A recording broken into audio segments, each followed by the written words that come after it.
I am Dr. Anita, மகப்பேறு சிறப்பு மருத்துவர். என்னோட special field of interest fertility and laparoscopic surgery. இந்த வீடியோவில் நம்ம பார்க்க போகிறது ஜெஸ்டேஷனல் டயபிட்டிஸ் மெலிட்டஸ் பற்றி பார்க்க போகிறோம். ஜெஸ்டேஷனல் டயபிட்டிஸ்னால் என்னென்னா ப்ரெக்னென்சியில் வரக்கூடிய டயபிட்டிஸை ஜெஸ்டேஷனல் டயபிட்டிஸ் அப்படின்னு சொல்கிறோம்.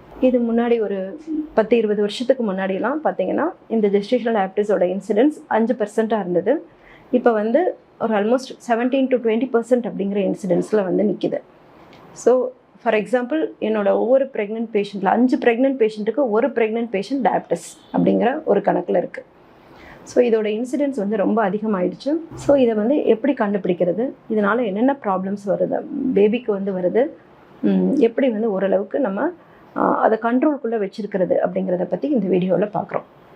ஸோ முன்னாடி நம்ம ப்ரீ ப்ரெக்னென்சி அதிலேருந்து பார்க்கலாம். ப்ரெக்னென்சி பிளான் பண்ணுறதுக்கு முன்னாடியே உங்களுக்கு டயபிட்டிஸ் இருக்கா அப்படிங்கிறத செக் பண்ணுறது ரொம்ப ரொம்ப முக்கியம். ப்ரீ ப்ரெக்னன்சி கவுன்சிலிங்னு சொல்கிறோம். ஏன்னா இப்போ வந்து நிறைய ரிஸ்க் ஃபேக்டர்ஸ் அப்படின்னு சொல்லுவோம், அதெல்லாம் அதிகமாக இருக்குது. ஃபார் எக்ஸாம்பிள் ஏஜ் ஆஃப் மேரேஜுங்கிறதே 30 அந்த மாதிரி இருக்குது. And age of child bearing ஆட்டோமேட்டிக்காக 32, 34 அப்படின்னு வர்றப்ப இந்த டயபிட்டிஸ்க்கான வாய்ப்புகள் அதிகமாக இருக்குது. இன்னொன்று ஒபிசிட்டி, வெயிட் அதிகமாக இருக்கிறது, பாலிசிஸ்டிக் ஓவரிஸ் இருக்கிறது, இந்த மாதிரி விஷயங்கள், இந்த மாதிரி காரணிகளால் ஜெஸ்டேஷனல் டயபிட்டிஸோட இன்சிடென்ஸ் அதிகமாக இருக்குது.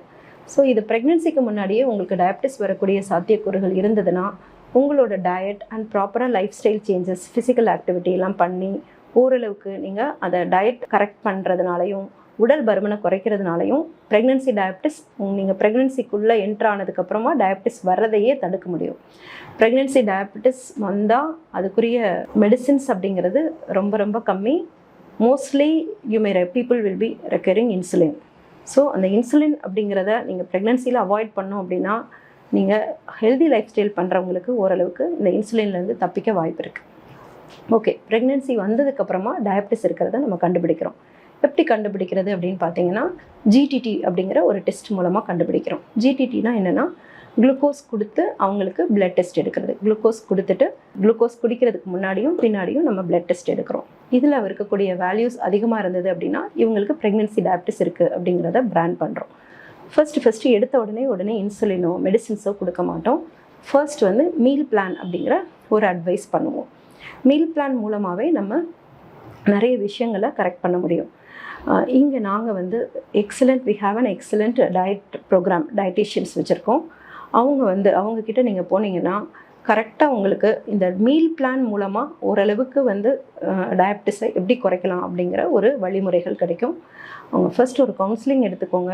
உங்களோட diet chart, each and every diet நீங்கள் எடுக்கிறது எல்லாத்தையுமே அவங்கக்கிட்ட நீங்கள் அனுப்புனீங்கன்னா அவங்க வந்து ஓரளவுக்கு வந்து உங்களுக்கு கரெக்ட் பண்ணி கொடுப்பாங்க. எந்த மாதிரியான டயட்ஸ் மூலமாக நம்ம மீல் பிளான்லேயே கண்ட்ரோல் பண்ணிட்டா அடுத்து வந்து இன்சுலின் அப்படிங்கிற ஒரு இதுக்குள்ளே போகாமல் வந்து அவாய்ட் பண்ண முடியும். ஈவன் என்கிட்ட இருக்கிற சில பேஷண்ட்ஸ் வந்து ஆல்ரெடி டயபிட்டிஸாக இருந்துட்டு ப்ரெக்னென்ட் ஆனவங்களுக்கு கூட நாங்கள் வந்து இந்த மீல் பிளான் அட்வைஸ் பண்ணுறோம். ஒரு டயபெட்டிக் பேஷண்ட் HbA1c அப்படிங்கிற ஒரு வேல்யூ மூலமாக தான் நாங்கள் ப்ரெக்னென்சி டயபிட்டிஸோட சிவியாரிட்டியை வந்து நாங்கள் பார்ப்போம். அப்படி சிவியராக டயபிட்டிஸ் இருக்கிறவங்க கூட இந்த டயட் ப்ரோக்ராம் போகிறதுனால ஓரளவுக்கு அவங்களால வந்து டயபிட்டிஸை சுலபமாக மேனேஜ் பண்ண முடியுது. இன்சுலின் ரெக்குயர்மெண்ட் அப்படிங்கிறது இருக்குது. ப்ரெக்னென்சி டயபிட்டிஸ் அண்ட் டயபிட்டிஸ் இன் ப்ரெக்னென்சிக்கு முக்கியமான மெடிசன் அப்படிங்கிறது இன்சுலின் ஓரளவுக்கு கண்ட்ரோல் பண்ணுற மாதிரி, அதிகமான இன்சுலின் தேவைப்படாத அளவுக்கு இந்த டயட் ப்ரோக்ராம்னால நம்ம ஓரளவுக்கு வந்து டயபிட்டிஸை கண்ட்ரோலில் கொண்டு வச்சுருக்க முடியும். ஸோ இதனால் என்ன ப்ராப்ளம், குழந்தைக்கு என்னென்ன ப்ராப்ளம்லாம் வருது அப்படிங்கிறத தெரிஞ்சுக்கணும். ஃபர்ஸ்ட் வந்து பார்த்திங்கன்னா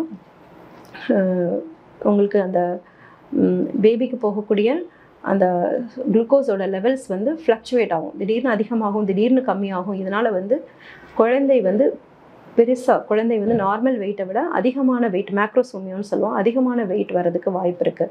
இன்னொன்று அதிகமான தண்ணீர், குழந்தைக்கு வந்து அந்த ஹைட்ராம்னியாஸ்ன்னு சொல்லுவாங்க, அந்த பனிக்குடத்தோட நீர் வந்து ரொம்ப அதிகமாக இருக்கிறது அப்படிங்கிறது இந்த ப்ரெக்னென்சி டயபிட்டிஸோட விளைவு. இந்த குழந்தை பெருசாக இருக்கிறதுனாலையும் இந்த குழந்தைங்களுக்கு வந்து நீர் அதிகமாக இருக்கிறதுனாலையும் ப்ரீடேர்ம் டெலிவரி அப்படிங்கிறது ரொம்ப அதிகமாக இருக்குது. ஸோ ப்ரீடேர்ம் டெலிவரி அப்படிங்கிறது என்ன அப்படின்னா 34 வீக்ஸ்க்கு முன்னாடி டெலிவரி ஆகிறத ப்ரீடேர்ம் டெலிவரி, சீக்கிரமாக டெலிவரி ஆகிறத வந்து ப்ரீடேர்ம் டெலிவரின்னு சொல்கிறோம். இந்த ப்ரெக்னென்சி டயபிட்டிஸ் இருக்கிறவங்களுக்கு இந்த ப்ரீடேர்ம் டெலிவரியோட சான்சஸ் வந்து அதிகமாக இருக்குது. ஸோ இப்போ ஒரு ப்ரீடம் டெலிவரி ஆகுது அப்படின்னா குழந்தை வந்து குறை மாசத்துல இருக்குது, குழந்தையோட வளர்ச்சி கம்மியாக இருக்கும், குழந்தையோட எடை கம்மியாக இருக்கும், குழந்தையோட இன்குபேட்டரில் வைக்கக்கூடிய நாட்கள் அதிகமாக இருக்கும். இதனால வந்து அந்த மதருக்கும் அந்த குடும்பத்துக்கும் எவ்வளோ ஸ்ட்ரெஸ் அப்படிங்கிறத கொஞ்சம் யோசிச்சு பாருங்கள்.